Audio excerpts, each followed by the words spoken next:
Hello बच्चों, मैं स्मिता बिजलवान स्वागत करती हूँ आपका आईसीटी वर्चुअल क्लासरूम में। आशा करती हूँ आप सभी स्वस्थ होंगे और अच्छे से अपनी पढ़ाई कर रहे होंगे। बच्चों, आज हम पढ़ने जा रहे हैं क्लास 11th में केमिस्ट्री। और क्लास 11 केमिस्ट्री में हमारा चैप्टर चल रहा था स्ट्रक्चर ऑफ एटम। तो इसी को ही आगे हम आज कंटिन्यू करेंगे। तो अपने लास्ट लेक्चर में काफ़ी सारे टॉपिक्स हमने डिस्कस कर लिए थे ना, बेसिक टॉपिक हम पढ़ रहे थे पहले कि एटम का स्ट्रक्चर, यानी कि जो उसमें सब एटॉमिक पार्टिकल्स है, इलेक्ट्रॉन, प्रोटॉन, इनके डिस्कवरी कैसे हुई। तो बेसिकली हम डिस्कवरी के बारे में बात कर रहे थे। तो एक बार रिवाइज कर लेते हैं लास्ट लेक्चर में हमने जो जो टॉपिक पढ़े हैं, फिर आगे चैप्टर को कंटिन्यू करेंगे। तो हमने देखा बच्चों, मैटर जो है वो बनता है एटम से मिलकर के। एटम्स क्या है? एटम जो वर्ड है वो आया ग्रीक वर्ड एटोमिया से, एटोमियो। अब ये जो एटम्स होते हैं वो स्मॉलेस्ट पार्टिकल्स होते हैं और कैसे होते हैं? इनडिविजिबल होते हैं, ऐसा पहले कहा गया था। ये कैसे होते हैं? इनडिविजिबल होते हैं। लेकिन धीरे धीरे हमें पता चलता है कि ये इनडिविजिबल नहीं बल्कि कैसे है? डिविजिबल है। ठीक है। तो जॉन डाल्टन, उन्होंने अपनी डाल्टन एटॉमिक थ्योरी में बताया, according to law of conservation of mass, mass neither be created not destroyed. ठीक है। तो यहाँ पर एक चीज अपनी एटॉमिक थ्योरी में उन्होंने एक्सप्लेन नहीं की, वो थे generation of electrical charge while rubbing glass by silk. ठीक है। चलो, तो उनके जो की पोस्टुलेट्स थे वो हमने देख लिए थे कि उनका कहना था कि एटम्स कैसे हैं। मैटर जो है, कोई भी मैटर, वो टाइनी इनडिविजिबल पार्टिकल से मिलकर के बना है। उन इनडिविजिबल पार्टिकल को हम क्या बोलते हैं? मेटल्स, सॉरी एटम्स बोलते हैं। फिर उन्होंने कहा कि ये कैसे होते हैं? इनडिस्ट्रक्टेबल होते हैं, यानी कि इन्हें ना तो क्रिएट किया जा सकता है, ना ही डिस्ट्रॉय किया जा सकता है, ना ही डिवाइड किया जा सकता है, ना तो हम इनको विभाजित कर सकते हैं। ठीक है। फिर उन्होंने कहा कि जितने भी एटम है एक स्पेसिफिक एलिमेंट के जो एटम है वो क्या होंगे? उनका मास, साइज, केमिकल प्रॉपर्टी सब कुछ सेम होगा। लेकिन ये दो प्रॉपर्टीज थोड़ा क्या हो जाती हैं बाद में, जो है इन्हें मॉडिफाई किया जाता है। क्यों? देखो, सबसे पहली बात ये देखो, इनडिस्ट्रक्टिबिलिटी। तो उन्होंने कहा कि ये कैसे होते हैं? इनडिस्ट्रक्टिबल होते हैं, या डिस्ट्रॉय नहीं किए जा सकते, क्रिएट नहीं किए जा सकते और डिवाइड नहीं किए जा सकते। जबकि हमें पता है कि ये आगे डिवाइड किए जा सकते हैं सब एटॉमिक पार्टिकल्स में, इलेक्ट्रॉन, प्रोटॉन और न्यूट्रॉन में। फिर इन्होंने कहा कि जो एटम है कोई स्पेसिफिक एलिमेंट के, तो उनके जो सारे भी एटम होंगे, यानी कि किसी भी स्पेसिफिक एलिमेंट के जो सारे एटम होंगे, जैसे मान लो कार्बन है, तो कार्बन के जितने भी एटम होंगे उनका मास आइडेंटिकल होगा, साइज आइडेंटिकल होगा और केमिकल प्रॉपर्टीज भी आइडेंटिकल होगी। लेकिन ये पॉइंट भी गलत हो जाता है क्योंकि हम पढ़ते हैं आइसोटोप्स के बारे में, जहां पर एटॉमिक नंबर तो सेम होता है, यानी कि होता तो एलिमेंट सेम है, लेकिन जो उसके आइसोटोप्स हैं उनका जो मास है वो अलग अलग होता है। ठीक है। मास नंबर में क्या आते हैं? चेंजेस आते हैं। जबकि यहाँ पर कहा गया कि एक एलिमेंट के सारे एटम क्या होंगे? सेम होंगे। लेकिन रियल में क्या ऐसा होता है? नहीं होता है। तो ये एक पॉइंट भी गड़बड़ हो जाता है यहाँ पर। फिर atoms of different element possess different masses and properties. तो डिफरेंट एलिमेंट के जो डिफरेंट एलिमेंट के जो एटम है उनके डिफरेंट मास और प्रॉपर्टी होती है। हाँ, ये प्रॉपर्टी सही है, लेकिन देखो कुछ एलिमेंट ऐसे हैं जो अलग अलग एलिमेंट है, ठीक है, उनके अलग अलग एटम है, लेकिन उनके मास क्या हो जाते हैं? सेम भी हो जाते हैं कभी कभार। जैसे अगर हम कार्बन की बात करें और नाइट्रोजन की बात करें, तो नाइट्रोजन का जो मास नंबर है वो 14 होता है और कार्बन का एक जो आइसोटोप है उसका भी मास कितना होता है? 14 होता है। तो दोनों अलग अलग एलिमेंट के एटम है, लेकिन मास कैसा है? आइडेंटिकल है। उनको क्या कहा जाता है? आइसोबार कहा जाता है। ठीक है। चलो, अगला कंपाउंड फॉर्मेशन। तो ये हमेशा कैसे कंपाउंड फॉर्म करेंगे? सिंपल होल नंबर रेशियो में कंबाइन करके। फिर हमने बात की chemical reaction involve rearrangement, separation, combination of atom, not there destruction नहीं होता। लेकिन आगे जाके हम देखते हैं न्यूक्लियर रिएक्टर्स में ये जो डिस्ट्रक्शन वाली प्रॉपर्टी है उसको। ठीक है। तो देखो यहाँ पर लिमिटेशंस की अगर हम बात करें तो न्यूक्लियर रिएक्शंस हैं, तो यहाँ पर देखो एटम को ब्रोक भी किया जा सकता है। बाकी सब एटॉमिक पार्टिकल वाली, जैसे उन्होंने कहा कि पार्टिकल्स जो मैटर है वो बना हुआ है एटम से, और एटम को आगे डिवाइड नहीं किया जा सकता। वो गलत हो गया ना वाला पॉइंट। बाकी जो हमने बात की आइसोटोप्स के बारे में, उन्होंने कहा था कि एक एलिमेंट के जितने भी एटम है सबका मास सेम होगा, लेकिन रियलिटी क्या ऐसी है? नहीं है, रियलिटी डिफरेंट है। एक एलिमेंट के जितने एटम है, हो सकता है किसी का मास अलग अलग भी हो, ठीक है, डिफरेंट मास भी हो सकते हैं, तो उनको क्या बोलते हैं? आइसोटोप्स। चलो, क्लियर है। तो ये हमने क्लियर कर लिया था। तो अजम्पशंस क्या थे ये हमने देख लिया था कि डिवाइड किए जा सकते हैं, इलेक्ट्रॉन प्रोटॉन न्यूट्रॉन्स बनते हैं, सब एटॉमिक पार्टिकल्स की डिस्कवरी के बारे में बात की थी। इलेक्ट्रॉन की डिस्कवरी कैसे हुई थी, वो जो एक्सपेरिमेंट है कैथोड रे डिस्चार्ज ट्यूब वाला जो एक्सपेरिमेंट है उसको हम थोड़ा सा रिवाइज कर लेंगे। देखो सेम चार्जेस क्या करते हैं, रिपेल करते हैं, और अपोजिट चार्जेस क्या करते हैं, अट्रैक्ट करते हैं। ठीक है, अपोजिट चार्ज क्या करते हैं, अट्रैक्ट करते हैं। तो यहाँ पर एक चीज समझने वाली है कि जब कैथोड मतलब जो हम एक्सपेरिमेंट कर रहे थे तो वहां पर हमने दो इलेक्ट्रोड लगाई थी, एक एनोड और एक कैथोड। तो कैथोड से क्या निकल रहा था, नेगेटिवली चार्ज्ड जो है पार्टिकल्स निकल रहे थे, है ना। अब वो किसकी तरफ जा रहे थे, कैथोड से निकल करके एनोड की तरफ जा रहे थे जहां पर क्या था, पॉजिटिव चार्ज था। तो एनोड से निकल करके कैथोड की तरफ जा रहे हैं, यानी कि नेगेटिव से पॉजिटिव की तरफ जा रहे हैं, यानी उनके बीच में क्या हो रहा था, अट्रैक्शन हो रहा था। ये समझना बहुत ज्यादा जरूरी है। याद कैसे रखेंगे कि कैथोड से नेगेटिव पार्टिकल्स निकल रहे थे, एनोड से पॉजिटिव पार्टिकल्स निकल रहे थे। तो जैसे हमने पहले पढ़ा हुआ है कैटायंस और एनायंस को, तो कैटायंस पॉजिटिवली चार्ज होते हैं और एनायंस नेगेटिवली चार्ज होते हैं। तो वैसे ही कैटायंस का जो कैटायंस से बन रहा है कैथोड, है ना, कैटायन से क्या बन रहा है, कैथोड, और एनायन से एनोड। तो कैटायन से कैथोड पॉजिटिवली चार्ज होना चाहिए था कैथोड की तरह, लेकिन नहीं होता है। कैसा होता है, नेगेटिवली चार्ज होता है। ठीक है, तो दोनों अपोजिट है, कैटायंस पॉजिटिवली चार्ज और cathode negatively charge, anions negatively charge और एनोड पॉजिटिवली चार्ज। ठीक है, ऐसे याद रख लेंगे इसको। तो फिर हमने यहाँ पर एक्सपेरिमेंट देखा था, बहुत डिटेल में इसको हमने डिस्कस। यहाँ पर सेटअप की बात करते हैं, यहाँ पर इस तरीके से डिस्चार्ज ट्यूब लगी जाती है, यहाँ पर वैक्यूम पंप, ये हमारी कैथोड जो नेगेटिवली चार्ज है, ये है एनोड जो पॉजिटिवली चार्ज है। अब क्या हुआ, यहाँ से इसको हाई वोल्टेज बैटरी से क्या किया गया, कनेक्ट किया गया। तो पहले क्या किया गया, जब यहाँ से इसे ऑन किया गया तो यहाँ से पार्टिकल्स निकले। ठीक है, यहाँ से पार्टिकल्स निकले, और पार्टिकल्स किसकी तरफ गए, देखो नेगेटिव से पार्टिकल्स निकले, नेगेटिवली चार्ज, किसकी तरफ गए, पॉजिटिव की तरफ गए, है ना, अट्रैक्ट करेंगे अपोजिट, पॉजिटिव की तरफ गए। लेकिन ये हमें पता नहीं चल रहा था क्योंकि पार्टिकल्स तो इतने ज्यादा स्मॉल उनका साइज था कि हमें दिख नहीं रहा था। तो हमने क्या किया, यहाँ पर हमने नहीं, जिनने एक्सपेरिमेंट किया ये, तो क्या किया गया, यहाँ पर लगा दी गई पीछे, इसके पीछे लगा दी गई एक फ्लोरोसेंट स्क्रीन। अब ये फ्लोरोसेंट स्क्रीन ऐसी होती है जो हमारे टेलीविजन पर भी होती है, जिस पर जब पार्टिकल टकराएगा तो ये क्या करेगी, स्क्रीन ग्लो करेगी। जितनी बार ग्लो करेगी मतलब उतने पार्टिकल्स आए हैं। ठीक है, अब फ्लोरोसेंट स्क्रीन तक पार्टिकल पहुंचने के लिए जो एनोड है इसको परफोरेटेड किया गया, यानी कि इसमें छोटे छोटे पोर्स किए गए। ठीक है, तो अब कंप्लीट हो गया ये हमारा सेटअप। अब यहाँ से कैथोड से पार्टिकल गए, ठीक है, परफोरेटेड एनोड से होते हुए, एनोड पे क्या छेद है, स्पेस है इनके बीच में, छेद से होते हुए कहाँ चले गए, ZNS स्क्रीन, यानी कि जो पीछे हमने फ्लोरोसेंट स्क्रीन लगाई उस पर टकराए। और जितनी बार ये ग्लो करेगा तो पता चल जाएगा कि पार्टिकल्स हैं। ठीक है, क्लियर है, चलो। These rays themselves are not visible. ये रेज विजिबल नहीं है, but their behavior can be observed with the help of certain kind of material. तो ये रेज वैसे तो विजिबल नहीं है, लेकिन इनका बिहेवियर देखा जा सकता है। कैसे, ये जो फ्लोरोसेंट कोटिंग हमने की है ना, इसकी मदद से इस पर टकराएंगे तो क्या करेंगे, ग्लो करेंगे। जब उस पर हिट करेंगे तो ग्लो करेंगे। जो हम टेलीविजन में भी यूज करते हैं, तो टेलीविजन में भी ऐसे ही होता है, पीछे क्या होता है, पार्टिकल्स आते हैं, आगे एक फ्लोरोसेंट स्क्रीन लगी हुई होती है जिसपे पार्टिकल टकराते हैं और क्या करती है, टेलीविजन में हमें जो भी चित्र है वो दिखते हैं। ठीक है, ये तो हो गया। अब है दो चीजें जो समझनी है, फ्लोरोसेंट और फॉस्फोरेसेंट। दोनों में क्या डिफरेंस है, देखो फ्लोरोसेंट की अगर हम बात करें तो जैसे ही रेडिएशन स्टॉप करी, फ्लोरोसेंट भी ग्लो करना क्या कर देगा, इमीडिएटली बंद कर देगा। लेकिन आपने कुछ ऐसे अपने घरों में कुछ ऐसे टेलीविजन देखे होंगे ना, पहले के टेलीविजन, जैसे बंद भी कर दो बटन, लेकिन फिर भी जो है वो स्क्रीन जो है थोड़ा सा ग्लो करती है, फिर थोड़ा देर बाद धीरे धीरे धीरे धीरे फिर स्क्रीन पूरी जो ग्लो करना है वो बंद कर देती है। तो वहां पर लगी हुई होती है फॉस्फोरेसेंट मटेरियल की बनी हुई होती है वो, क्योंकि यहाँ पर जो है ये क्या करते हैं, सोर्स जो हमारा सोर्स है, रेडिएशन स्टॉप करने पर भी क्या करते हैं, ये फिर भी थोड़ा बहुत लाइट जो है एमिट करते हैं। ठीक है, तो दो तरह की स्क्रीन है, फ्लोरोसेंट और फॉस्फोरेसेंट। देखो फ्लोरोसेंट ज्यादा सही है क्योंकि जैसे रेडिएशन स्टॉप करेंगे तुरंत ग्लो करना स्टॉप कर देगी, जबकि फॉस्फोरेसेंट क्या है, ये तुरंत ग्लो करना बंद नहीं करेगी, थोड़ा देर तक जलती रहेगी।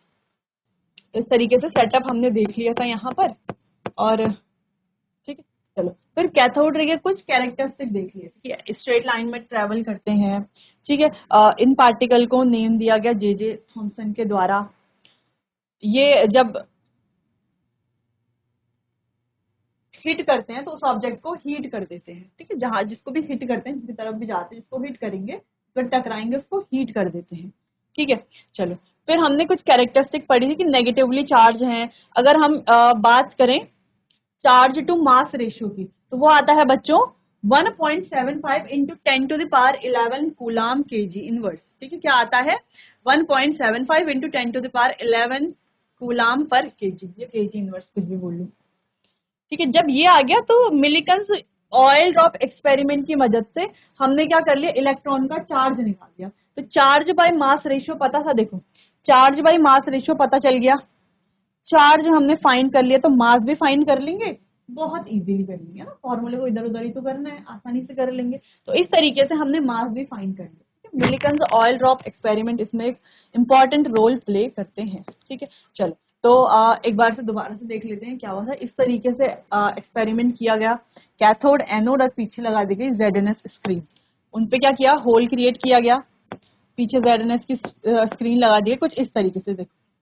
अब यहाँ पर एक और एक्सपेरिमेंट किया गया कि अगर हम देखें यहाँ पर कैथोड रे इनविजिबल है, स्ट्रेट लाइन में ट्रेवल कर रही है। अगर इलेक्ट्रिक फील्ड और मैग्नेटिक फील्ड की बात करें तो ये पॉजिटिव की तरफ डिफ्लेक्ट होती है। देखो पहले तो कैथोड रे यहाँ से स्ट्रेट जा रही थी, ठीक है। अब हमने यहाँ पर ये क्या लगा दिए, मैग्नेटिक फील्ड अप्लाई किया या मान लो इलेक्ट्रिक फील्ड अप्लाई करा, तो जहां पर पॉजिटिव है तो ये जो रेज है ये क्या करेंगी, पॉजिटिव की तरफ डिफ्लेक्ट करेंगी, ठीक है। हमेशा किसकी तरफ डिफ्लेक्ट करेंगी, पॉजिटिव की तरफ डिफ्लेक्ट करेंगी। अब ऐसा क्यों कह रहे हैं हम कि पॉजिटिव की तरफ डिफ्लेक्ट करेंगे, क्योंकि पार्टिकल्स नेगेटिवली चार्ज है, नेगेटिवली चार्ज है, कैथोड से निकल रहे हैं, नेगेटिवली चार्ज है, तो बहुत ऑब्वियस सी बात है, नेगेटिवली चार्ज है तो पॉजिटिव की तरफ ही तो डिफ्लेक्ट करेंगी, नेगेटिव की तरफ थोड़ी ना डिफ्लेक्ट करेंगी, ठीक है। तो जब भी इस पर कोई फील्ड अप्लाई किया जाएगा तो आपको ध्यान रखना है कि पॉजिटिव की तरफ ये डिफ्लेक्ट करें, ठीक है। चलो तो ये जो है कैथोड रेज जो है वो इंडिपेंडेंट होती हैं इलेक्ट्रोड के मटेरियल और नेचर ऑफ गैस, ठीक है। चलो नेगेटिवली चार्ज होती है, क्या बोलेंगे इनको, इलेक्ट्रॉन, ठीक है। चलो तो ऐसा जैसा आपको दिख रहा है, तो यहाँ पर देखो ये है, हमने इलेक्ट्रिक फील्ड अप्लाई किया है, इलेक्ट्रिक फील्ड अप्लाई करने के बाद ये वाला, ठीक है, ये पॉजिटिव नेगेटिव, तो किसकी तरफ डिफ्लेक्ट करेगा, पॉजिटिव की तरफ डिफ्लेक्ट करेगा। फिर हमने देखो नॉर्मली अपने आप किधर कर रहा है, इधर डिफ्लेक्ट कर रहा है, नॉर्थ साउथ की तरफ देखे तो भी पॉजिटिव की तरफ ही डिफ्लेक्ट ये करेगा, ठीक। चलो deflection, mass of electron, charge of electron, strength of the field, किस पर डिपेंड करता है, चार्ज, इलेक्ट्रॉन के मास पर, इलेक्ट्रॉन के चार्ज पर और फील्ड की स्ट्रेंथ पर भी ये डिपेंड करता है, ठीक। चलो ये हमने लास्ट लेक्चर में डिस्कस कर ही लिए थे। अच्छा बाकी हमने बात की थी चार्ज बाय मास रेशियो कितना है, 1.75 इंटू 10⁻11 कूलाम केजी इनवर्स। अब चार्ज हमें पता चल गया है ना, चार्ज कितना है 1.6 इंटू 10⁻19 कूलाम। तो मास भी निकाल लेंगे इलेक्ट्रॉन का, तो निकाल लेते हैं हम बहुत इजीली, फाइंड कर लेते हैं। फिर मिलिकन्स ऑयल ड्रॉप एक्सपेरिमेंट हमने देखा था, ठीक, जिसकी मदद से हम चार्ज निकाल लेते हैं। तो देखो यहाँ पर एक टेलीस्कोप है, नीचे क्या है, नेगेटिवली चार्ज पार्टिकल, इधर क्या पॉजिटिवली चार्ज पार्टिकल, इधर ऑटोमाइजर लगाया हुआ है, ठीक।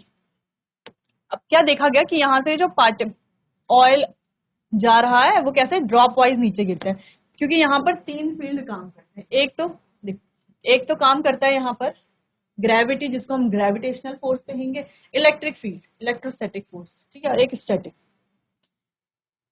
तो निकालेंगे E is equals to -n into 1.6 into 10⁻−19 coulomb. Important है 10⁻−19 कूलाम, 1.6 क्या है ये, चार्ज ऑफ इलेक्ट्रॉन। अच्छा बच्चों देखा जाए तो ये इलेक्ट्रॉन का चार्ज तो है ही, अगर हम प्रोटॉन की बात करते हैं तो प्रोटॉन का चार्ज भी यही होता है, ठीक है, लेकिन साइन अपोजिट होते हैं, इलेक्ट्रॉन के लिए चार्ज माइनस में और प्रोटॉन के लिए पॉजिटिव में। इस तरीके से निकालेंगे, चार्ज बाय मास रेशियो करेंगे, ठीक है। तो ये आ गया charge upon charge by mass का रेशियो, तो ऐसे में मास निकल गया हमारा इलेक्ट्रॉन का, इलेक्ट्रॉन का मास है 9.1 इंटू 10⁻−31 kg। इसको ग्राम में भी चेंज कर सकते हैं, बिल्कुल कर सकते हैं इजीली, ठीक है। चलो समझ में आया। अब यहाँ पर हमें काफी चीजें क्लियर हो गई हैं। क्लियर क्या क्या हो गया है? अगर हम इलेक्ट्रॉन के चार्ज के बारे में बात करें, तो चार्ज कितना है इलेक्ट्रॉन का? 1.6 इंटू 10⁻⁻19 कूलाम। अगर इसके मास के बारे में बात करें इलेक्ट्रॉन के, ये कितना है? 9.1 इंटू 10⁻31 kg। ये क्या हो गया इसका मास, ठीक है। और बाकी चार्ज और मास रेशियो कितना होगा वो तो निकाल ही लेंगे। क्लियर है? क्लियर है? इतना समझ में आया इलेक्ट्रॉन का चार्ज और मास हमने कैसे फाइंड किया था। तो ये सब हम पहले भी पढ़ चुके हैं। अब प्रोटॉन और न्यूट्रॉन की डिस्कवरी के बारे में बात करेंगे, ठीक है। यहाँ से अपना लेक्चर हम स्टार्ट करते हैं। स्टार्ट करने से पहले एक बार आप बच्चों इसको नोट कर लीजिए, इन पॉइंट, फिर आगे डिस्कस करते हैं।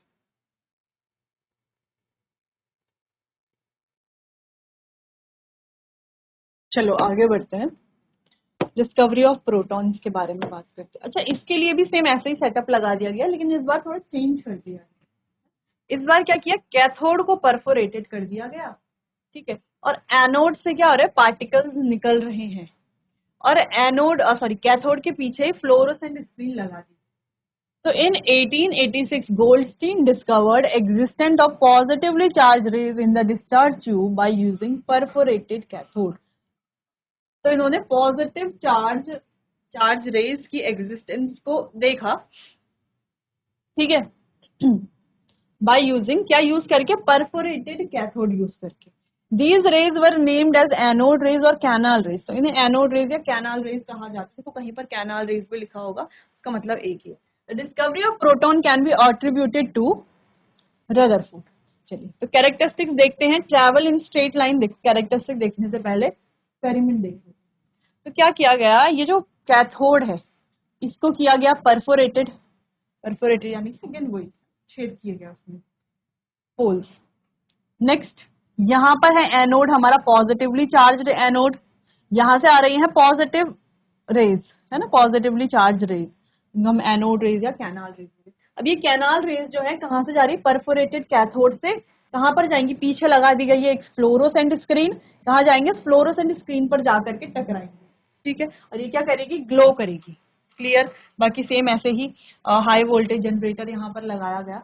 अब देखा गया कुछ कुछ चीजें क्या है? सिमिलर है, जैसे कि जो कैथोड रेज थी, है ना, उसके सिमिलर है कुछ कुछ, यानी कि इलेक्ट्रॉन्स जो थे उनके सिमिलर है। जैसे कि ये ट्रैवल करते हैं स्ट्रेट लाइन में, कंसिस्ट ऑफ पार्टिकल्स, इसमें भी पार्टिकल्स होते हैं, स्ट्रेट लाइन में ट्रैवल करते हैं और पार्टिकल्स होते हैं। दूसरा, particle consisting of canal rays are positively charged. तो ये बहुत इजी पॉइंट्स हैं, है ना। आपको समझ, जब हमने ये समझ लिया है तो ये पॉइंट्स तो बहुत इजी आपको लग रहे होंगे कि ये जो पार्टिकल्स है कैनाल रेज में वो कैसे हैं? पॉजिटिवली चार्ज्ड है।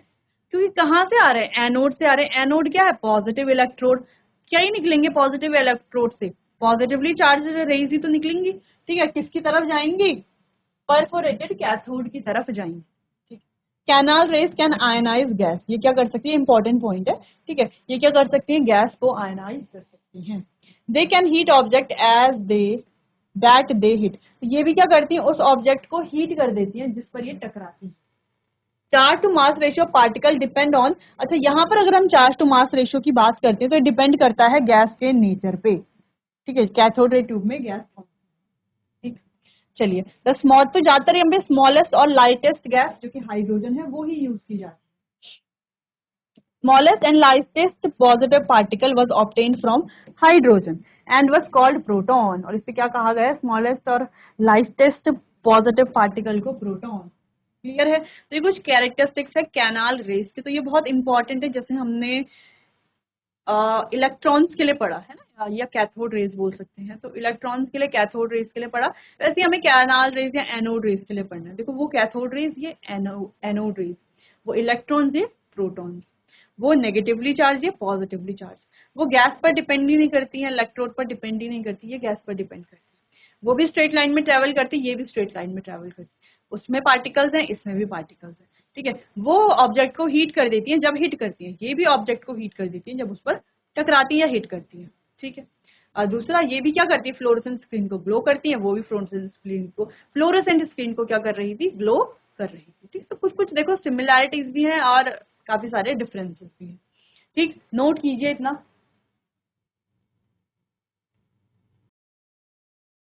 आगे बढ़ते हैं।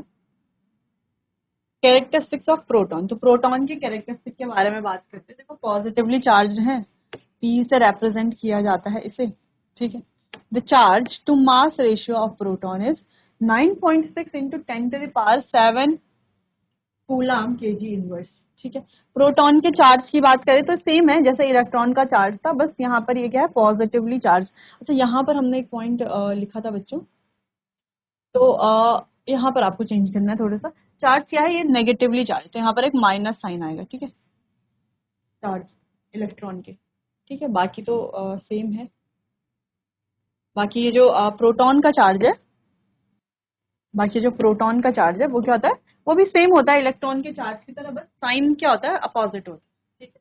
इन 1837 it is 1837 times heavier than an electron. तो ये इलेक्ट्रॉन से ज्यादा हैवी होता है, ठीक। तो हम क्या कह रहे हैं, प्रोटॉन जो है इलेक्ट्रॉन से हैवी होता है, तो मास ऑफ प्रोटॉन बहुत ज्यादा होता है मास ऑफ इलेक्ट्रॉन से, या हम कह सकते हैं इलेक्ट्रॉन का मास बहुत ज्यादा कम होता है प्रोटॉन के मास से, बहुत ज्यादा कम, लगभग देख सकते हो, लगभग 2000 गुना ही समझ लो, है ना।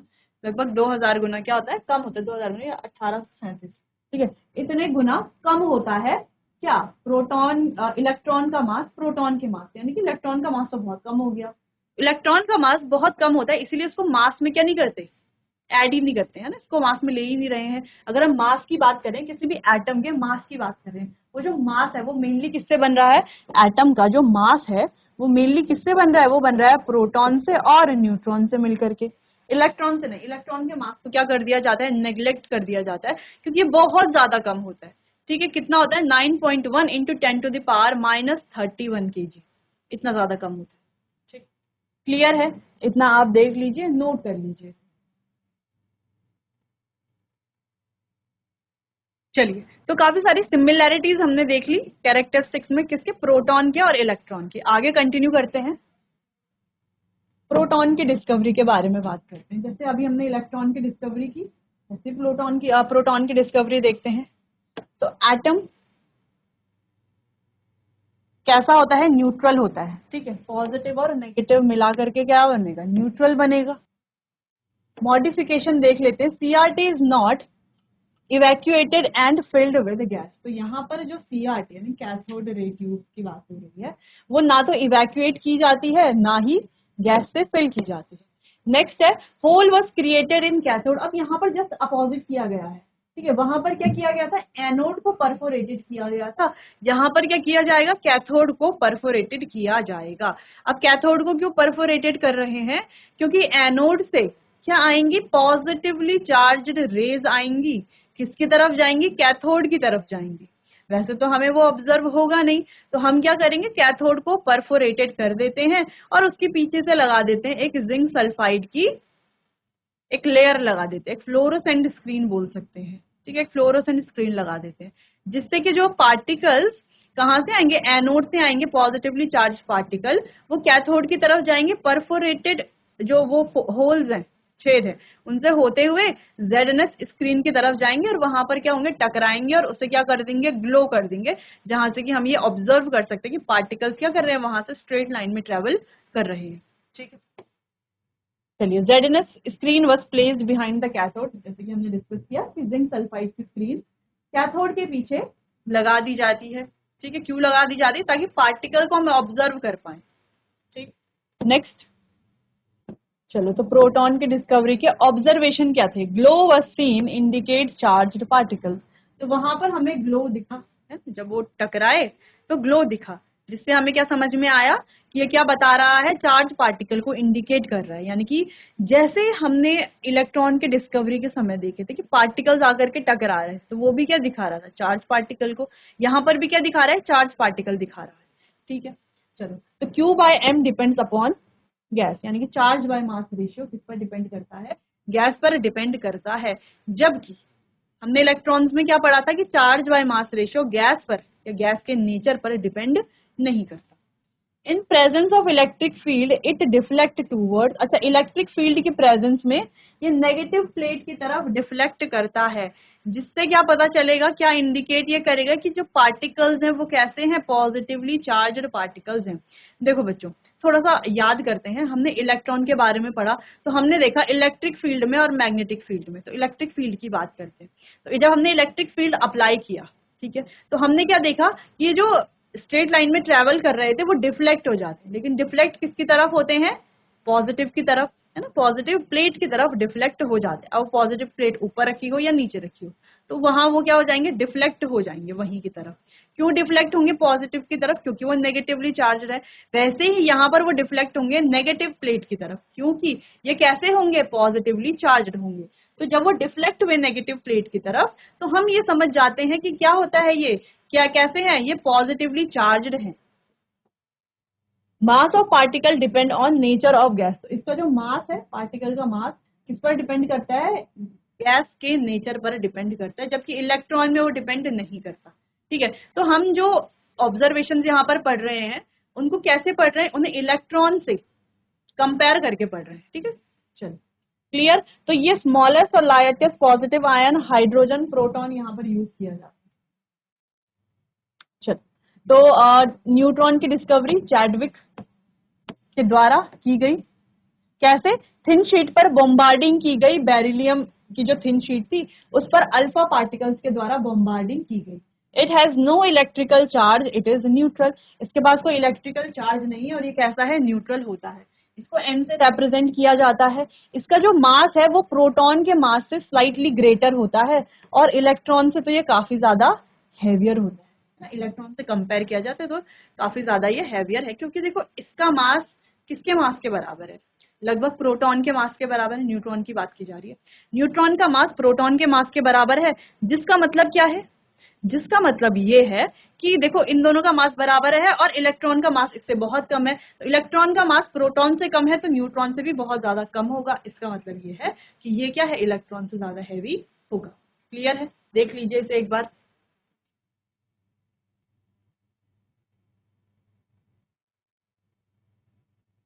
तो चलिए बच्चों आज के लिए बस इतना ही, बाकी इसी चैप्टर को आगे कंटिन्यू करेंगे हम अपने आने वाले अगले सेशन में। तब तक के लिए आपका बहुत बहुत धन्यवाद।